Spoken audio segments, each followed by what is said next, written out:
Assalamualaikum warahmatullahi wabarakatuh.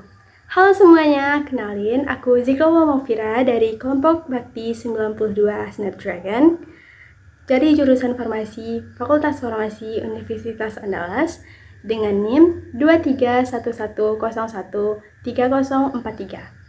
Hari ini aku akan menyampaikan pandanganku terhadap penyalahgunaan platform digital untuk melakukan kejahatan seksual. Pandemi COVID-19 telah memaksa banyak orang hidup dalam dunia maya demi mencegah penularan virus. Namun, hal ini mengakibatkan perempuan dihadapkan pada bentuk kekerasan baru, yaitu kekerasan gender berbasis online. Kekerasan ini merupakan serangan terhadap tubuh, seksualitas, dan identitas gender seseorang yang difasilitasi teknologi digital. Data terakhir menunjukkan kekerasan gender berbasis online diestimasi akan meningkat lebih dari 40% tahun ini. Ada 281 kasus yang tercatat sepanjang 2019. Sementara ada 659 kasus dalam rentang waktu 10 bulan terakhir saja. Penelitian terakhir juga menyebutkan bahwa sebagian besar korban berasal dari generasi muda. Hal tersebut bisa terjadi karena sebagian besar yang menggunakan internet adalah anak generasi muda, baik untuk bekerja maupun belajar. Dari aspek gender, mereka yang rentan menjadi korban yaitu perempuan, sebesar 71%. Sayangnya, hingga detik ini Indonesia masih belum memiliki regulasi yang jelas tentang kekerasan berbasis gender online.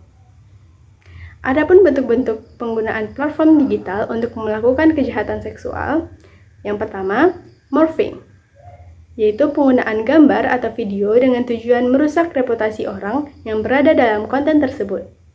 Yang kedua, impersonation, yaitu mengambil data-data pribadi orang dan membuat akun-akun palsu atas nama seseorang untuk mempermalukan atau menghina korban dan melakukan penipuan. Yang ketiga, cyber hacking, yaitu peretasan dengan tujuan mendapatkan informasi, mengubah suatu informasi, dan merusak reputasi korban.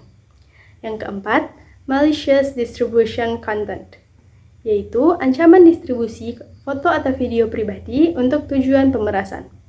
Yang kelima, cyber surveillance atau stalking, yaitu menguntit dan mengawasi tindakan atau perilaku korban dengan pengamatan langsung atau pengusutan jejak korban.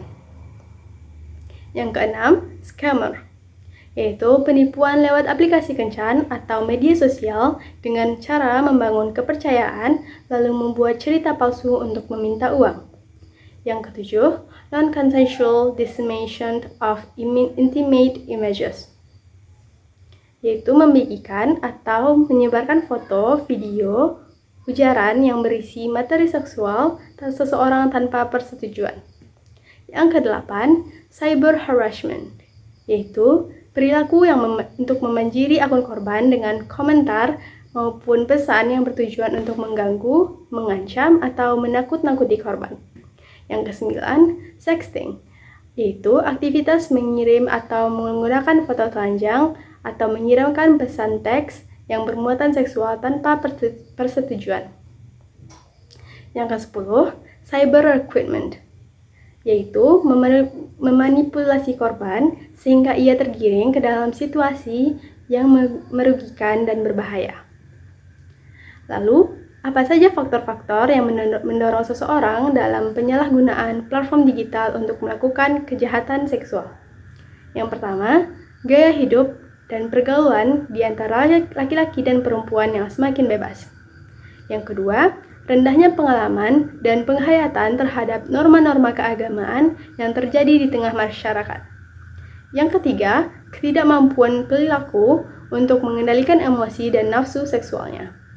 Nafsu seksualnya dibiarkan mengembara dan menjerumuskan dalam perilaku yang tidak manusiawi. Yang keempat, tingkat kontrol masyarakat yang rendah. Artinya, berbagai perilaku diduga sebagai penyimpangan, melanggar hukum dan norma keagamaan, kurang mendapat respon dan pengawasan dari unsur-unsur masyarakat. Lalu, bagaimana agar kita terhindar dari kejahatan seksual melalui penyalahgunaan platform digital? Lembaga Bantuan Hukum Asosiasi Perempuan Indonesia untuk Keadilan Jakarta bersama Southeast Asia Freedom of Expression Network membagikan sejumlah langkah yang bisa diterapkan. Pertama, sebaiknya menggunakan beberapa akun untuk memisahkan hal pribadi dengan publik. Misalnya, tidak menggunakan surat elektronik atau email pribadi dengan email untuk medsos. Yang kedua, menciptakan password yang kuat dan nyalakan verifikasi login dengan 2 langkah verifikasi atau step verification, atau 2 faktor autentifikasi atau factor authentication. Yang ketiga, cek ulang pengaturan privasi di medsos.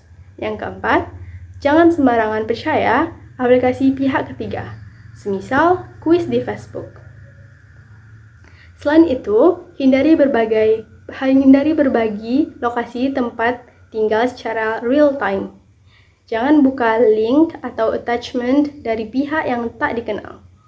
Juga, selalu jaga kerahasiaan PIN atau password. Tips tambahan, tidak memberikan foto atau video yang sangat pribadi kepada pasangan, dan membatasi peminjaman HP atau laptop ke orang lain, dan segera mencari bantuan atau pendampingan apabila mengalami kekerasan. Sekian saja penjelasan saya terhadap penyalahgunaan platform digital untuk melakukan kejahatan seksual. Semoga informasi yang diberikan dapat bermanfaat dan meningkatkan kewaspadaan kita terhadap bahaya yang mengintai di luar sana. Sekian, terima kasih. Assalamualaikum warahmatullahi wabarakatuh.